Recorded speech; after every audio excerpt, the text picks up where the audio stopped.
Dirty Moderates, we know you love The Atlantic. Who doesn't love The Atlantic? And if you're not reading The Atlantic, well, it's time to start reading it. The original American Studies magazine, as you guys know.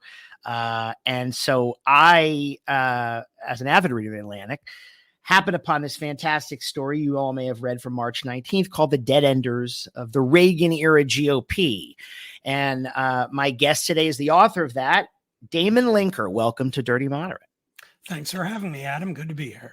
So, Damon, I'd love to do this before we get into the piece. I like to demystify all the authors out there. You get like a little bit, Damon writes for this or does that. Tell us about yourself. Tell us. We know you're just telling me you're on Beg to Differ, which is a wonderful podcast. Listeners know Mona Charon, of course. I want you to talk about your background, your podcast, writing for The Atlantic, so that we have a little bit of an insight into you, Oh boy. Well, I'm at a sufficiently ripe age in my mid-50s that it's kind of a long answer. I'll try to give you just the highlights. I started out as an academic, got a PhD in political science, focusing on political theory. Probably no big surprise. That's kind of a difficult career path. So I wandered from that into political speech writing and worked for a while as a speechwriter for Rudy Giuliani back before he went crazy when he was mayor of New York. Went from there to First Things magazine, kind of right of center religious magazine that was a little bit more prominent back then in the 90s and 2000s. And I worked there for about 3.5 years until I had a pretty significant philosophical falling out with Richard John Newhouse, the founding editor of the place, over many things, but very much including the Iraq War, which I strongly opposed, and he and the magazine supported as part of its kind of full spectrum defense of the Bush administration and all things. And so from that point, I kind of moved to the center left, became kind of an old New Republic kind of guy. I wrote for them for a number of years, taught for a while. And for most of the last decade, I've been a political columnist, first for The Week, where I wrote 3 columns a week for about 8 years. And over the last couple of years, I've been working at Substack, where I have a couple of subscription newsletters under the overarching title Notes from the Middleground. That's where I wrote the piece that you mentioned. It got picked up by The Atlantic. They've done that on a few of my previous pieces before. I'm very happy to see that. So that appeared there. I write op-eds for the New York Times a few times a year, stuff like that. So now I'm kind of like a man about punditry kind of guy at this point. And I also teach at Penn now in the political science department. I'm a senior lecturer there. So again, I have feet in many different places at this point. All right. I love it. Well, Damon, I'm a political theory undergrad myself and a master's in American studies. So I'm an Americanist, but certainly political philosophy is the thing that grips me the most, which is why your piece, I think, really had a lot of resonance. I mean, if we just step back and talk about, and I think a lot of people are doing this now, the last almost 9 years since Trump came down the escalator, and you even think back to even 2012, you think back to a Mitt Romney campaign or even before Trump, and you sort of see, let's do it another way. You see John McCain, Bob Dole, George W. Bush, Mitt Romney, all of them. Not that every one of them is the same, but they represent a certain particular strand of mainstream conservatism, various shades of it, republicanism, a hybrid of both of those things. And then all of a sudden we get to 2016 and everything's uncorked and we're in this mad populist moment that we've been in, that the country's in, that the culture is in, but that certainly has come to typify and define whatever the hell the Republican Party is, because it really is Trumpistan. That to me is a very fascinating thing to the point of your piece. Now we're at the dead enders of the Reagan era GOP, because, right, you do have any number of of Republican stalwarts, as you write about, from, Dan Quayle to Mike Pence to, now Nikki Haley, but all sorts of people who have are alumni of Reagan, Bush, and Bush 2 administrations, who want nothing to do with Trump, who constantly sound the alarm about him. I consider myself a never Trumper. I'm politically homeless. So I'm, in there with Joe Walsh and the Lincoln Project and all those people, because I'm basically a center-right guy. I would be if there was an option.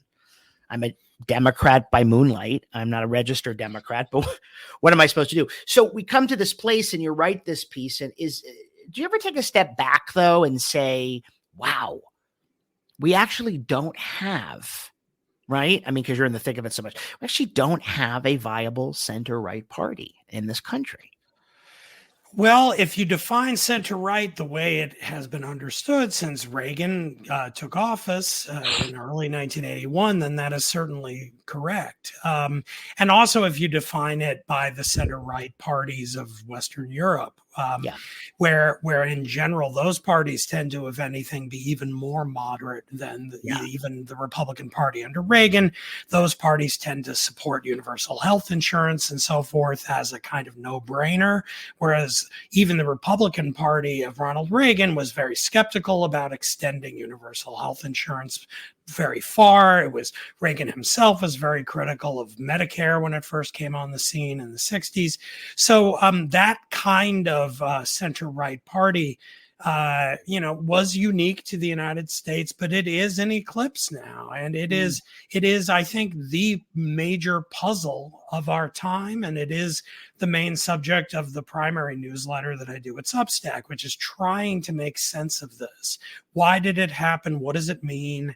How do we go forward as a hopefully stable liberal democracy with a sort of normal-ish center-left party? Whether you agree with Democrats on things is kind of irrelevant to the question. Like, it's a normal party that kind of abides by the rule of law and plays by the rules. Despite, heated rhetoric at times about how, Russia stole the election from Hillary. Okay, yeah, but it's also the case that Hillary, conceded the election the next morning and worked, was happy to work with, and Obama worked with the incoming Trump administration like a normal transition. But Trump loses, and it's like, nope, I actually won, and I'm not going to play along with this at all, because what matters is Trump winning and not playing by the rules. And that's where we are. And so I'm particularly interested in this question. How did this happen? Why has it happened? And to get to the main theme of our conversation here, and what I wrote about in the piece published in The Atlantic, is how do we understand the people who are the holdovers from the old regime, if you will, the pre-2016 Republicans who, I had all kinds of problems, as I explained in my little bio at the top. I broke from the right at first myself during the second Bush administration, Bush 43. But, compared to Trump, I'd gladly go back to George W. Bush compared to what Trump is. And so there's a part of me who admires a Nikki Haley, who sees Mike Pence do this very rare thing of say, look, I was the vice president for this guy, but looking at the situation now, I cannot in good conscience endorse this man to be president again.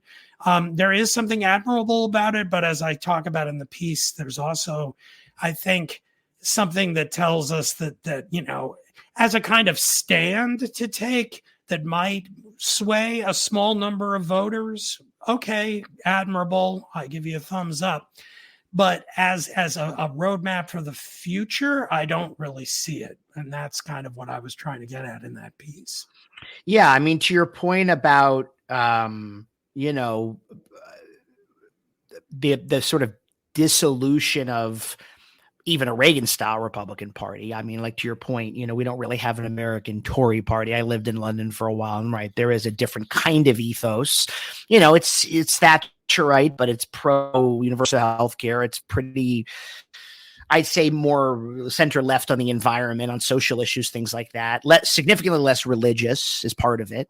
There are some far right backbenchers in the House of Commons, but you don't hear people invoking, Anglican scripture to justify discrimination as a rule. I mean, you know what I mean? They may not be for it, and they may look at it from an Edmund Burkean standpoint or something, but, not like here where we have these debates on, well, you're not a good Christian if you support abortion. Exactly. It's those debate, not that they don't exist, but they're there only in small measure. But here's what you wrote in your piece that I think speaks to this and speaks to someone like me, dirty moderate, grew out of having no home anymore, being politically homeless. You write, as I've argued before, the relatively few voters who pine for a Reagan restoration aren't going to find it in the present day Republican Party. They might not fully find it in the Democratic Party of Joe Biden either. But at least there, they can make common cause with centrist factions open to the Reaganite mix of low taxes, liberal immigration, free trade, and hawkish internationalism, combined with a civil religion of American exceptionalism. That's a great phrase. I love that phrase. In the post-Trump GOP, such views are actively unwelcome, aside from the tax cuts.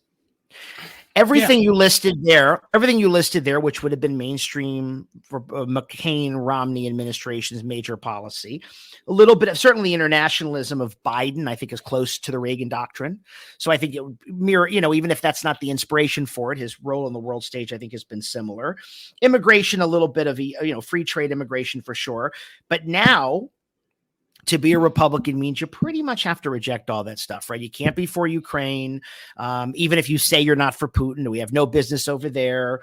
But somehow we're weak on the world stage. We have to worry about China invading Taiwan. That seems to get them worked up. We're no longer talking about the virtue of immigration legally. It's now get rid of everybody because we're being replaced. There's all of that demographic racial panic. Free trade, forget about it. Now the Republican Party is like pre-Smoot-Hawley. We're like into tariffs. Trump wants 100% tariff on a imported car from Mexico. And this is crazy shit. Okay. He did that obviously with the trade war stuff. And of course, the low tax stuff, even that. I mean, Trump, although some of his budgets called for budget cuts, they're kind of entitlement populist Republicans. Right? They're not really, nobody's running in MAGA to gut the social safety net because a lot of those rural white voters need the social safety net. So it's interesting. Some of those people who might have voted for McCain, Romney might have not realized they might have been voting for more plutocratic politics than they are now, even though I detest what's going on now. Right. See what I mean? Yeah. Yeah, absolutely. I mean, I think one way, there are many ways to understand these changes that have happened, but one that I think in this context is pretty illuminating is to simply recognize that right of center politics in the U.S. has, for at least the last 100 or so years, had two different strands in it. Yeah. One of them is the old right, the right of isolationism in the interwar period, the people who were opposed to any intervention to help Europe in its fight against ascendant fascism on the continent, basically saying, we already went to World War I. We're not doing this again. Who cares what's going on? It draws on things like George Washington's farewell address, talking about the dangers of entangling alliances. It tends to be in favor of tariffs, pushing national interest in America first, rather than internationalism, and so forth.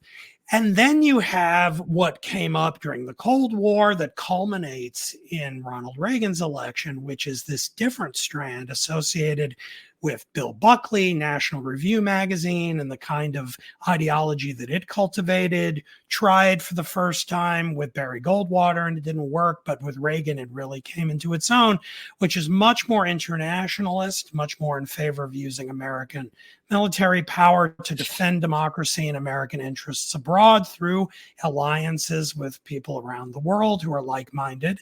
It tends to be in favor of an open, relatively open immigration policy, tends to favor free trade, and so forth. And that was Reaganism. Now, in the Reagan coalition, that older strand of the old right was still there. A lot of those people and their kids and then their children of children voted for Reagan and sort of grumbled about it. people like Pat Buchanan, who actually liked Reagan a lot, but yet really started to complain pretty bitterly as soon as George H.W. Bush took over in 88. Wow. And then throughout the waves of radicalization in the Republican Party that began with Newt Gingrich and taking over the House in 94, then the Tea Party movement in 2010 and beyond. Do you remember the kind of clown car primaries of 2012 and all the people there, like Herman Cain and Michelle Bachmann and everyone, Rick Santorum, all of them. Rick Perry named the 3 departments, right? Exactly. Which one? Energy. All those people and all that stuff I just mentioned were in that coalition with Reagan, but they start fighting for more of a say. With each election, they effectively say, you know what? I'm tired of being the junior party in this and just sort of showing up on election day, voting for whoever you put up, whether it's George W. Bush, McCain, then Romney. And, a lot of times your guys lose and we don't even like them very much. We disagree with them on all this stuff that matters to us more and more until in 2016, finally, you have a candidate, Trump, who stands up and basically loudly, unapologetically, with humor and nastiness and a twinkle in his eye, stands up and says, screw all of you Reaganite types, screw the Iraq war, screw immigration and trade and all that. I'm standing for something else. And those old right descendants who'd been grumbling for decades and getting more and more restive stand up and say, aha, that's our guy. And so we have this hostile takeover. And what we've seen is this flip where now the Reaganites are the junior partners in the party facing this choice. Do I grumble and kind of put my head down and kind of shamefully vote for Trump again because I'm a Republican and I want more tax cuts that I'll maybe get and some other things while I know Trump is terrible in all these other ways? Or do I say, you know what, I can't vote for this guy like Mike Pence said, and either sit it out, vote third party, or like my friends at the Bulwark, say, you know what, I'm effectively for now a Biden Democrat. Like I'm now going to vote with that team because even if a lot of that party is way too far to my left, there are some kind of moderate people. There are factions in that party. There's parts of the coalition in the Democratic Party coalition of people I get along with, you're Mike Bloomberg type of guy. There's room in the party for people like that. And it's not the whole party, but it's close enough to what I always believed in. Now I'm going to be a Democrat. That's kind of my story that I like telling to make sense of all this. Because I like that it roots it in a history and it shows that this didn't come out of nowhere. It wasn't that Donald Trump is some evil magician who in 2016 conjured these evil spirits out of thin air. What he did is he tapped into a vein of deep discontent among Republican voters and showed us that, wow, there are a lot more of those people than I ever thought. I mean, most of my friends like Mona and others at the Bulwark who've been on the right their whole careers from Reagan on down sort of assumed like, yeah, those people are in the coalition, but what is it, 5 million people? That's not a lot of people. It's just a small fraction of the party. It turns out it's like a third or more. And now, because, Trump's already been president and he's cultivated a following and support. Now it's what, 50, 60% of the party. And then the other 30 to 40% that's left over don't really like him, but probably will hold their noses and vote for him anyway, just because they're now the junior partners. And that's what junior partners do. They go along. Yeah. I mean, I have pretty much your same analysis. I spend my Substack doing versions of what you do, not entirely, but I have to ask these questions all the time because the question's more important than the answer, as great philosophers will tell you. But you know what I think a lens to analyze this through, which I want to talk about with you. I think everything that that people who on the traditional right or the Reagan era right and forward believed was largely true. But one thing that was going on was the growing erosion of trust in most of our institutions, not just the government, but the media, medical establishment, everything. We've seen a lot of it culminate in COVID. We saw a lot of it culminate before, both parties kind of ignoring people who were previously heard, maybe the old blue collar Democrat who became kind of a Reagan Democrat over cultural issues, then felt alienated from the Democratic Party, but thought there'd be a home in the Republican Party, but kind of conservatism became establishmentarian and they didn't like that. All the while, America is going through vast upheavals after 9/11, the 2008 recession, the advent of social media, and our institutions kind of reaching this point where nobody believes anything anymore. So you ended up with a Republican Party, a rage party, because, right, you take all the kind of bases of being against, conservative on cultural issues, against immigration, all that stuff. But then you couple that with just a burn down the whole thing vibe, an incineration kind of viewpoint. And so what's reactionary actually becomes activist. It's like I always say, Trump is not a conservative, as you well know. He's an incinerator. They're not trying to conserve anything. This is not a virtue-based, again, Burkean kind of, hey, we got to be careful. We have the family and we have private property and things that we don't want to blow apart, as leftists used to believe. Let's blow it all apart. We got to, let's have a revolution. This crowd wants a revolution, but they almost want to burn the basic institutions to the ground. They're not sure what goes in its place, but they just don't think they're being heard. And that even means burning down things that might help them, but they don't care. Right. Meaning there's an ideological incoherence to it almost by design. Mm-hmm.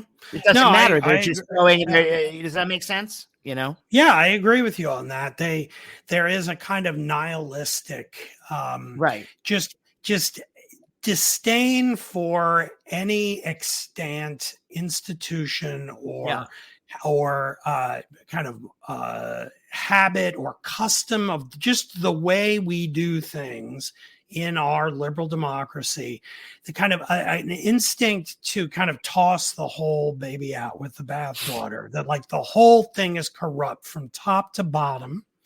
And I do think that you could say the cultural libertarianism that came into power with Ronald Reagan, I think deserves some of the blame for this, because it learned, it's not that Reagan himself advocated that, but he empowered a lot of tendencies in American political culture that tend toward a kind of rabid individualism that chafes against any public authority, kind of wanting to kind of gut the state as much as possible.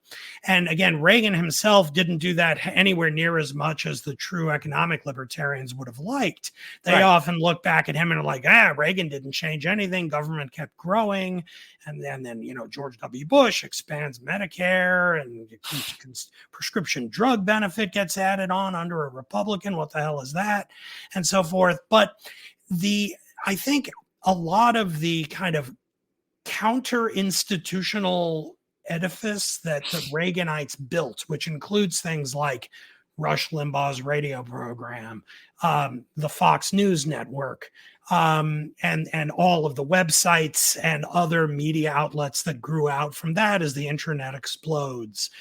They all learned that they can do well, they can win elections, they can get clicks and ratings and become very rich by just directing endless anger and fury at them, the state, the government, the federal government, Washington, the Democratic Party.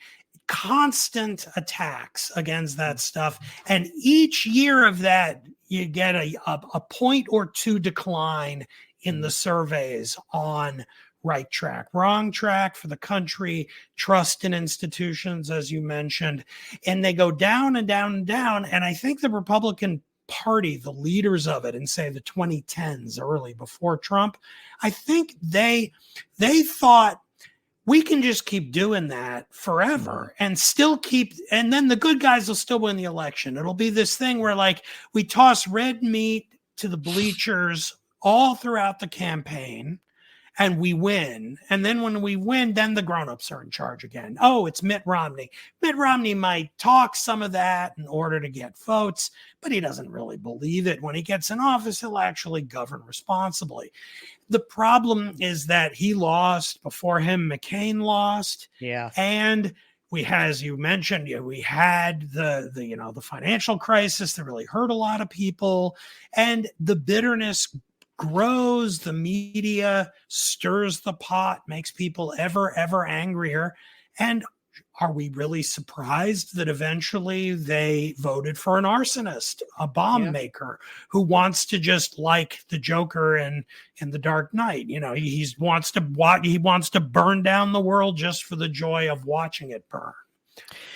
Yeah, well, I think that it brings me to my next point, which is that I think also where college educated and non-college educated voters have settled into as part of it, because certainly through the McCain and Romney vote, the plenty of college educated, you might want to call them moderate or traditional Republicans who didn't vote for Obama, stuck with the party. Right? They didn't defect. They weren't really, many of them, some joined the Obama coalition, for lack of a better word, but most of them still voted Republican because there still was a sort of genteel Eastern Seaboard feel, Reaganized, but we're not going to really overturn Roe v. Wade. We're going to soft pedal the gay marriage thing now because it's not really, the world's changing and we're not going to be for it, but we're not going to be against it. So we're going to give you the tax cuts and all that stuff. You're in the suburbs. And then what ends up happening is right, the party of rage comes along, which isn't actually basically angry all that much on the cultural stuff that might have animated the moral majority, let's say, or Ralph Reed. But they get a guy, the thrice married, fucked a porn star, the whole thing, comes in to get the judges, which is what the evangelical base wants. But by dint of this, by 2020, and I'm going to read your paragraph here, they're happy to become Biden Republicans or something akin to that. Here's what you write. When it came time for Trump's reelection bid in 2020, enough upper income, highly educated suburban Republicans defected to Joe Biden for Trump to lose. One path toward Republican victory this coming November would involve trying to win back those suburban voters by portraying Trump as a safe alternative to Biden, who will mainly aim to get the economy back to where it was before the coronavirus pandemic sent the country into a tailspin. If this were, italicized, the Trump 2024 electoral strategy, Pence's refusal to endorse the former president might be a serious problem for the campaign because it would signal to like-minded voters that Trump doesn't deserve their support. Equally possible, though, is that Pence's refusal to endorse hastens the GOP's transformation into the party that Trump and Bannon had originally hoped to build 8 years ago. A workers' party that could more precisely be described as a cross-racial coalition of voters who haven't graduated from college. Right. Yeah, no, that is another dimension. That's a key point in this piece. Yeah. That's the Lincoln Project vote. That's sort of me, although I voted for Obama, where like there was just no way I was going to vote for Trump. But if I had a Nikki Haley, I might have voted for Nikki Haley. See what I mean? But right, exactly, because we're college educated. Like there is a way in which, like, racial polarization is declining, and for a long time it seemed like it would be impossible to imagine American politics without the Democrat winning 90 to 95% of the black vote, with like Republicans winning almost nothing. And that was a holdover for generations after the civil rights. I mean, the civil rights movement obviously was pushed by the Democratic Party, and that led to a lot of loyalty among Black Americans. But it was also the fact that the leading opponents of the civil rights movement were Republicans, even though there were plenty of old line kind of segregationist Democrats, but they were such losers in the party. They bolted with George Wallace in '68 and became Republicans. So you're calling John Stennis a loser? No, Is that what you're doing? You're going Yeah. after him? Yeah. So what we end up with now, though, is a shift where it actually is slowly coming to pass that one reason why Trump won in 2016 is you started to get this shift. It was sort of like unclear in 2018, 2020, and 2022, but the polls right now in the last 2 years are really strong and showing that, wow, it really is the case that Hispanic voters and even black voters, especially black men, are looking at Republicans again, fresh eyes, young black men, and saying, why should I keep voting for Democrats? We always vote for Democrats. They take us for granted. And, I kind of like Trump. He's kind of like a swaggering, no bullshit kind of guy. Yeah. And, maybe it wouldn't be so bad. I don't love Biden. He hasn't been great. My interest rates are way up on my car loan. I can't afford to go out to dinner because I'm dying with the interest rate hikes and so forth. So, and that really changes the complexion of a party, it might be the Democrats polemically under the Reagan-Bush era like to say things like, more Republicans are morons because, Bush liked to affect a Texas accent and so forth. But the fact is that if you looked for decades, if you looked at the demographics, the Republican voters tended to be better educated and like the people who had gone to college, maybe, minored in economics, they were business owners who came out with degrees. And it was the Democratic Party that had a lot more people who didn't go to college, were working class, the old union voters, and so forth. But those union voters are now Youngstown, the suburbs of Detroit. Old line Democratic Union voters are now leaning toward the Republicans. They like Trump. They oppose the fact that the Democrats have become so free trade. They really bit their tongues and were pretty pissed off at Bill Clinton for signing the NAFTA free trade agreement. And they feel like, I think they basically gave the Democrats the benefit of the doubt. Like, okay, well, I think this is a mistake, but I'll go along with it. In the hopes that maybe you're right and I'm wrong. But in the end, they say, look, I was right. It devastated. My factory closed. No one I know still has a high-paying union job in these industries. We don't even make stuff anymore in our society. And so there's a lot of anger at the Democrats for this. And so now we have a kind of right-wing party that is increasingly comprised of people who have never graduated college. They're high school grads, maybe went to a 2-year college or took some courses at a community college, but then stopped. And that's a very different kind of party than a party that's reading, Frederick Hayek and Milton Friedman on the weekends, which was not uncommon in the 80s. No, I mean, that was when Pat Moynihan famously said the Republicans were now the party of ideas, Exactly. And this would be the antidote to not specifically just rejecting the Great Society and the sort of malaise of the 70s, but rethinking how to make everybody do better from a intellectual conservative position. And that includes growing the economy, but also kind of old style classical liberalism about mediating institutions and civil society, churches, and bowling alone became a thing later. But back in the day, the thought was the one way in which America has stayed a functional and thriving liberal democracy is that people have private lives where they interact with each other outside of the state. And they don't just stay in their house on the internet by themselves all the time, watching porn or whatever they're doing.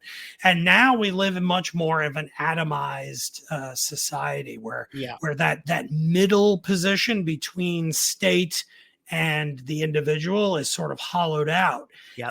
And that's a situation where Donald Trump can come in and kind of offer to give people a kind of meaning as part of his nihilistic crusade to burn down the institutions. Yeah, it always reminds me of I always say, Democracy in America, best book ever written on America, not by an American, a Frenchman, because what did Tocqueville see? Again, it's 1835, but one of the things America always held dear, and it doesn't mean it doesn't exist, but I think social media and everybody's little ideological silo has replaced associations. Those associations, those small community endeavors that we used to have to do in flesh and blood. We weren't all connected, and you had to go to the Kiwanis or the Civic Hall or a church, the decline of religion. And so into that void where anger is let free to roam like a monster, an open field, a lot has come in there. Trump did a lot to fill that void. And I also think there was a miscalculation, which this is both positive and negative, if you'll allow me to here on this point. Identity politics was a gambit that the Democrats, college-educated progressives, white progressives gambled on, right? The idea that, race and ethnicity and gender would keep a multiracial coalition together, and it didn't.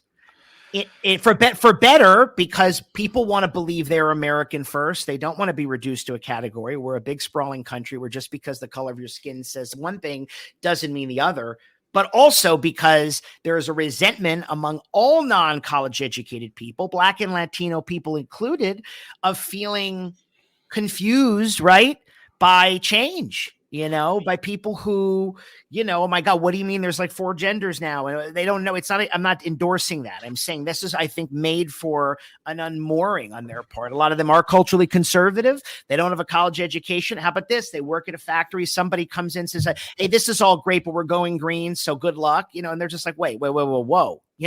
Going green. I can't pay my bill. You want me to buy a Tesla? A lot of this stuff is cliche, but when you go talk to real people, which I try to do and get out of our elite bubble here, you hear it.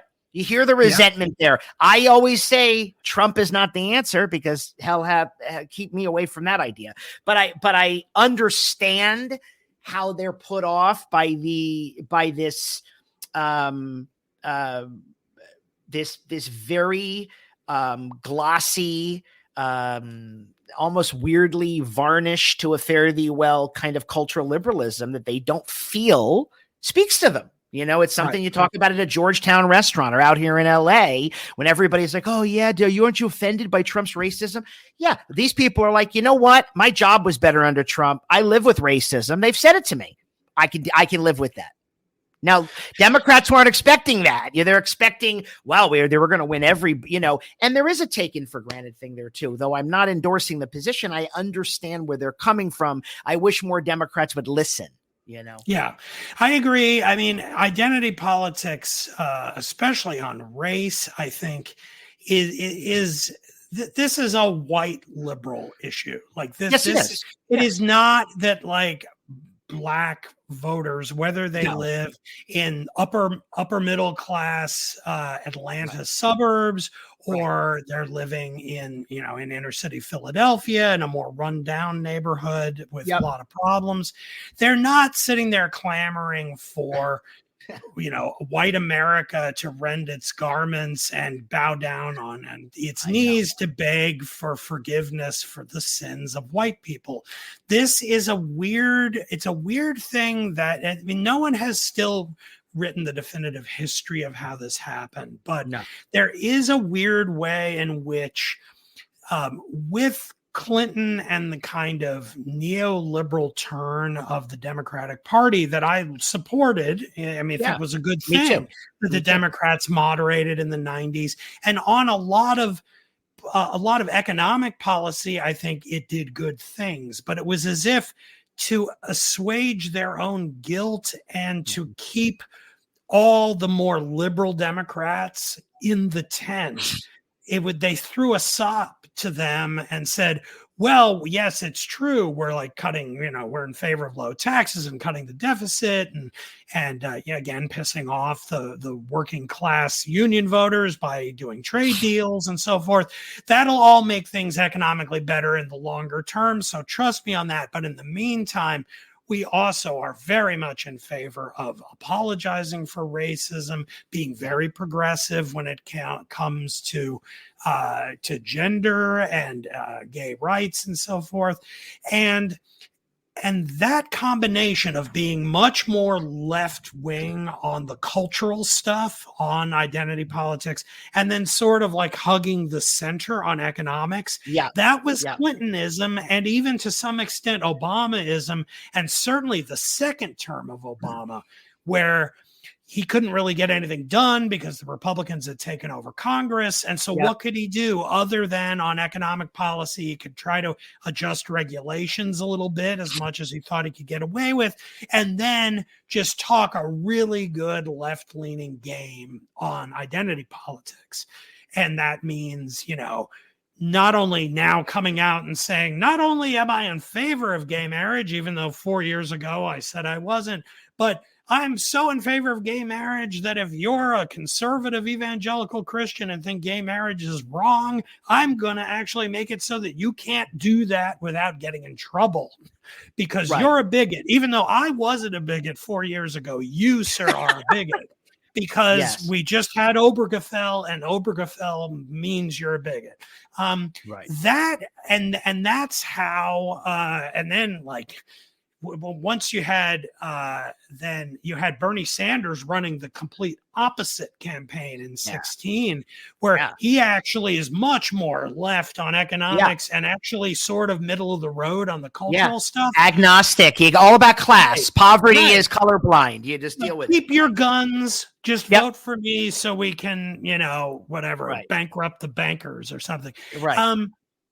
And so Hillary's response to Sanders is effectively to say, actually, I'm going to double down on the cultural left stuff, and I'll also be further left on the She said, I'm a progressive who gets things done. I never knew what that meant, but okay. So, I mean, I think one reason why she was able to lose against Donald Trump is that she ended up being caught in this sort of trap of both her inheritance from her husband's administration and that version of the Democratic Party, combined with then being hit on the economic stuff from the left by Bernie.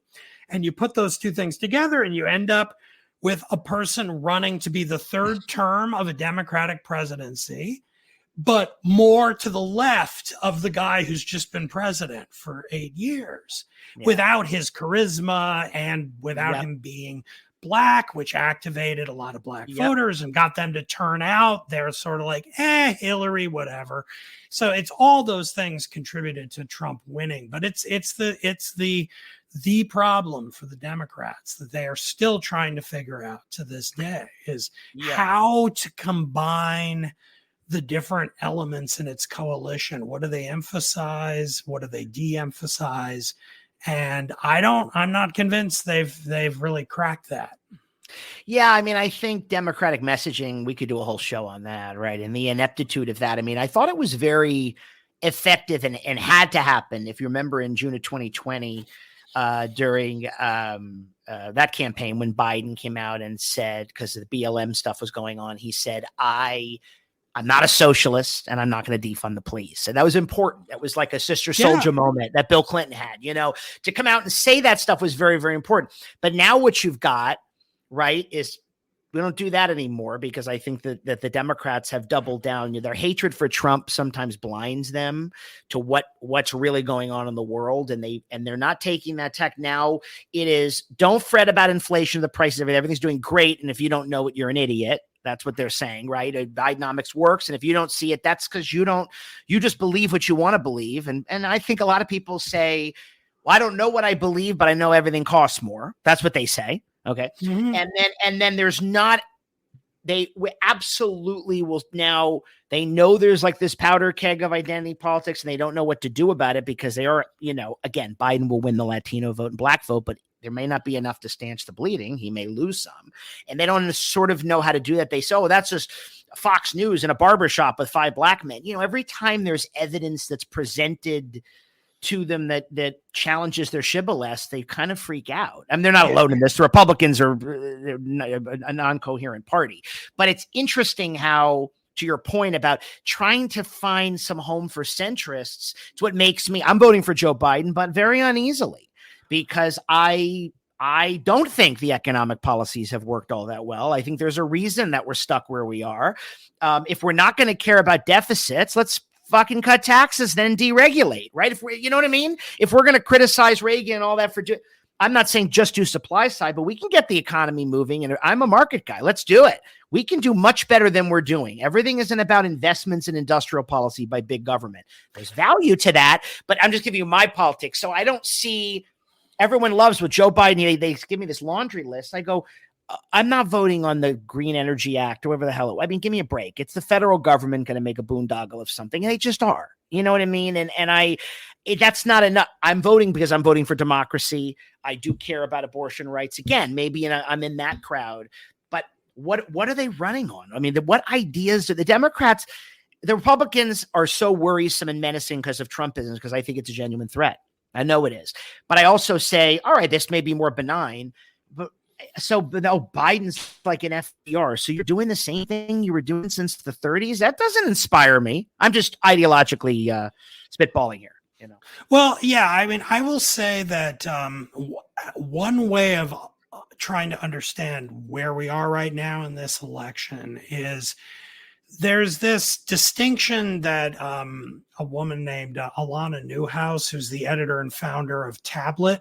If you've seen the website, the kind of Jewish-oriented, right-leaning website.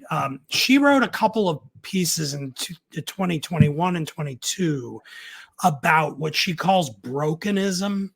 Okay. And I think there is a lot of truth to this, that there are a lot of Americans who just look out at the country and on a whole range of issues. And this goes way beyond Biden. It's much bigger than that. Oh, yeah. They say, you know what? This country feels broken. It isn't working. I feel poorer over time. I feel like I'm working more to get less and less. And inflation is part of that, but also the rising interest rates to combat the inflation are part of that too, which I think a lot of people, a lot of Democrats who take the line you said about how like, oh, if you don't realize Bidenomics is working, you're an idiot. I think if you just look at the inflation rate, you can convince yourself, I think wrongly, that everyone should just stop whining. But first of all, the prices went up. They didn't come down. And so that's why people don't understand that difference of that. Right? Like I used to go to the store and spend $170 a week at the Acme. Now I spend $230 a week. Right. I make enough money that this isn't, sending me to the poorhouse. But if I were living paycheck to paycheck, this would hurt.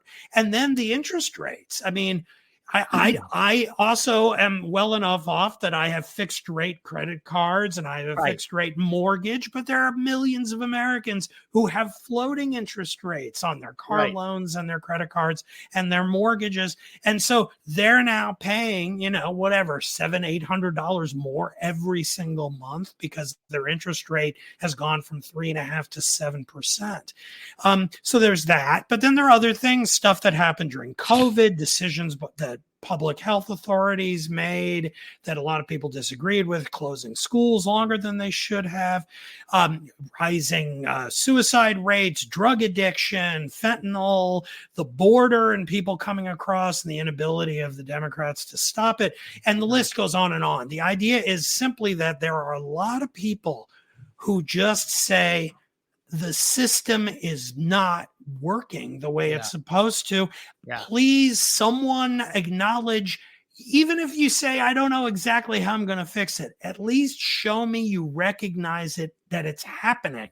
And I fear that Biden is struggling the way he is in the polls because he doesn't have that ability to say he gets that. First of all, because he's been president, and it's partly his fault if he admits it. Secondly, he's a Washington fixture. He's been there his whole career. Right. He's been in the Senate forever. He's vice president. Now he's president. And he just has that in his veins, his bones. Well, the other thing is, and I tease all my progressive friends about this, and and they know because I'm proudly in the center. I may be center right. Pick your categorization.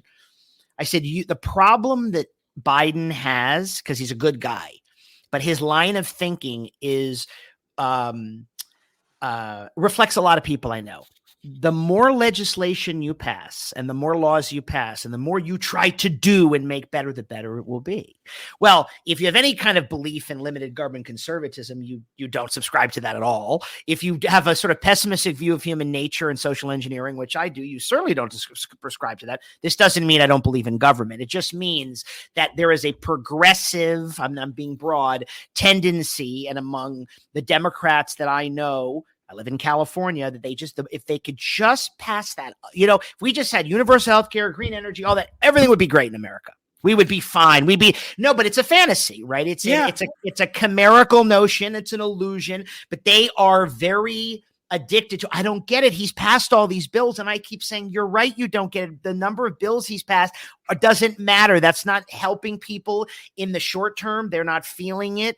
It's Washingtonian. A lot of the money isn't yet spent. Yeah, people want new bridges and roads, but it doesn't affect everybody's day-to-day life. And it does, it gets them stuck in traffic jams. Right. It just makes them more grumpy. And in California, we pay more because they have another onerous piece of legislation or another law now that we can't. You have to stand. I'm making this up. It's like stand like 20 feet away from the curb if you're smoking.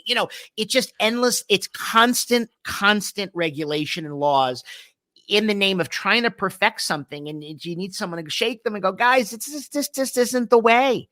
Let people make some decisions about themselves. Let's send some stuff back to the states. There might just got to be a better way. And it's not trickle down economics or the New Deal. That's binary thinking. We just have to rethink how we reflect the marketplace and the government in relationship to each other, and how that can actually help people without bullshitting them.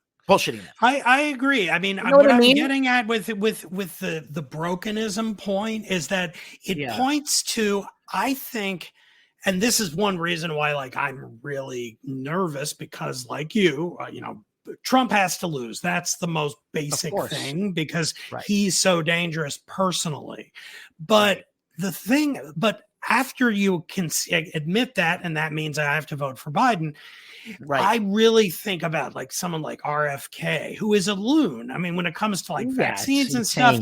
But and I'm going to tell you this, if you haven't watched it, go watch the 9-minute video he put out on the night of the State of the Union. The Kennedy video, right. The Kennedy video.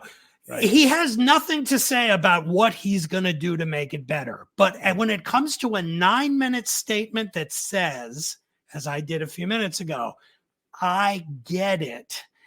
It isn't working. And here is all the information to show you that I get it, that it is not working. He has that message. And I would love is not Trump, wants to fire 50,000 bureaucrats through Schedule F reform and stuff. He is so irresponsible in doing that. That would be horrible. But how about a responsible person running on something like that? Put me in.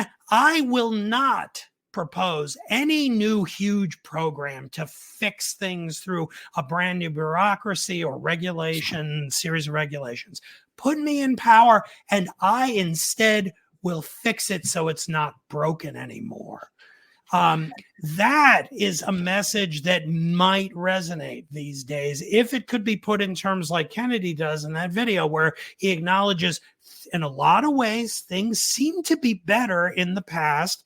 We seem to be struggling, but it must be possible to recapture some of the efficiency of government, of the public sector that we enjoyed through a lot of the 20th century for the 21st century. It can't just be adding new program on top of all the old programs and then another new program on top of all the other ones. And like, and also acting as if the debt and, you know, hearing this ridiculous comment that, well, you know, there's someone has to pay the bill. Oh, the economists say that doesn't matter. I mean, what kind of nonsense is this? Until now, it hasn't mattered. But you know what? When we have 7% interest rates, it matters a hell of a lot more than when. And you know what? When the federal government's biggest expense is servicing its debt, that's a problem. You know, and it's just going to get worse. It's just right. You know, and it's right. So let me ask you this before we close. You know, obviously, you write in your piece about, you know, the GOP, you say, is now a vehicle for right-wing populism. I think that's exactly right. But let's say that Trump does lose, God willing, you know, can we see in the ashes of this some, and I'm asking you somewhat of a prognostication, but it's an overly philosophical question for the main here, in the main. Is there some rehabilitation, reconstitution of a center-right party? Can something, and maybe it isn't the old guard you're talking about. It's not Ron DeSantis, as you write. He's not up to it. Is there some room for all of us to go and, I don't know, join Liz Cheney or something? I mean, is there somebody who, you know, we haven't had a political realignment party-wise really since the collapse of the Whigs. Yeah, I mean, I hope so. I don't know. Yeah. I certainly think that, first of all, Donald Trump, the person, is uniquely dangerous. Yes, so if he gets off the stage, either through death or another medical problem or a loss this time so definitive that the party actually is like, you know what, we love you, but we can't risk nominating you yet again when you're like, you know, decrepit in 2028. Then I don't know. I think Trump pretty much has to be gone. He has to be incapacitated, no longer stirring things up in the way that he does. Once he's gone, then it's going to be a free for all. I don't think, as my Atlantic piece indicated, I do not think it's going to be Liz Cheney or Nikki Haley or anyone who is tainted by the old guard, the old ideas. I don't know that that means it has to be Trumpian right populism, but maybe it'll be something like what I was describing, a reformer who comes up through one of the states, a governor other than DeSantis, who comes up and says, you know what, the system is broken. We need to fix this with certain principles, and they can be sort of resonant with Reaganism, maybe, you know, about liberty and limited government and prosperity and growth and an open door, not necessarily for lots of immigration, but like, you know, at least taking control of immigration. So maybe we only give out visas to people with doctorates so they can work in high-tech industries or something. Like Canada does with their they have lots of immigration, but they limit it to only people who are likely to be upper income earners and to be contributing to Canadian. It's like a weird version of Plato's Philosopher King or something. Yeah, a little bit. It's like, you know, bring in lots of South Asians to work in computer programming at a high level. All right, fine. If that's what we decide. And so that's, I think, my most realistic dream for the center right would be for the Republican Party to reconstitute itself as a party that responds to this brokenism concern responsibly rather than with rank demagoguery and kind of dictatorial ambitions, which is what Trump is doing.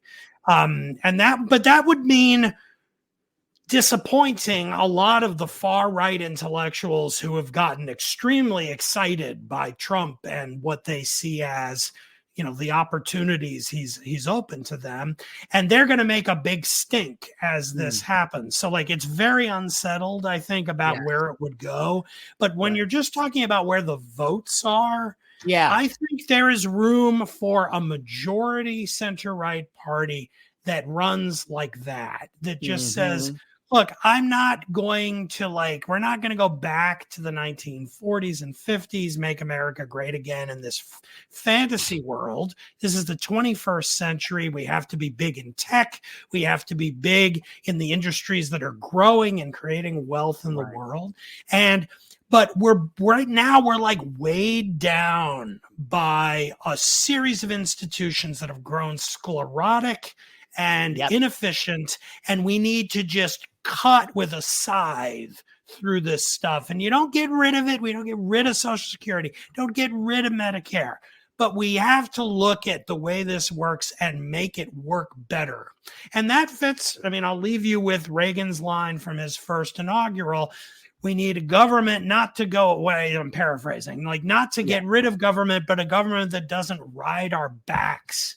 And it's not just government. It's also other things. It's certain corporate, kind of nanny state initiatives and woke stuff that's interwoven with that, and HR departments. Yeah. And so there's some room for being anti-woke in that rhetoric too, but it can't make it seem like that's the heart of the problem, because it isn't. No, it isn't. Damon, I really appreciate your insights. And again, thank you for joining us today. Guys, the Atlantic piece from March 19th, it's a must read. The Dead Enders of the Reagan era GOP, Damon Linker, of the Dispatch. And Damon Linker of Substack. I don't have any connection to the Dispatch at all. Okay. I'm on a podcast at Big to Differ at the Bulwark, and I have a Substack called Notes from the Middleground. Notes from the Middleground. Yes, Notes from the Middleground. I apologize for that because this has been a very insightful conversation.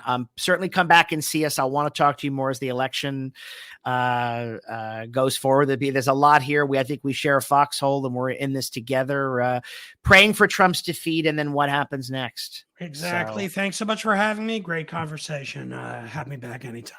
Thanks, Damon. All right, folks, stay dirty, stay moderate, stay safe.